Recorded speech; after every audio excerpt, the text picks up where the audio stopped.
کمیته حالتهای فوق‌العاده تاجیکستان ساکنان و میمانان جمهوری را از خطر سیل و ترمه‌های نو در 3 روز آخر ماه فوریه هشدار داد و از همه خواست که در این روزها از حد اکثر احتیاط کار بگیرند و به محلهای آفت سفر نکنند. در اطلاع گفته می شود که بر اساس پیشبینی واشناسان روزهای 27 و 29 فوریه سال 2024 در ناحیه‌های کوهستان و کوهدامن تابع مرکز، ولایت سوق و ناحیه‌های غرب ولایت مختار کوهستان بدخشان خطر فرو ریختن ترمه‌های نو پابرجا بوده.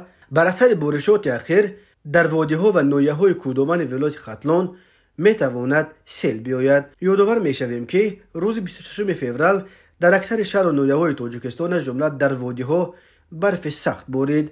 در رابطه با بد شدن وضع آب و هوا، کمیته حالتهای فوق‌العاده بار دیگر از ساکنان و میمانان جمهوری خواسته است که تمام چهره‌های بی خطری را رعایت کنند. در همین حال شرکت آیرس روز 27 فوریه سال 2024 با نشر چند ویدیو خبر داد که با وجود آب و هوای نامساعد در شهرهای دوشنبه، خوجند، چناق روهای تمام نوع نقلیات از جمله فوره‌ها و ماشین‌های بارکش اجازه داده شده است. از دیروز روهای نقلیات در این راه یگانه بین ولایت سوق و مرکز تاجیکستان به دلیل باریدن برف دست کم 2 مرتبه محدود کرده شد، ولی هر دو دفعه به مدت کوتاه.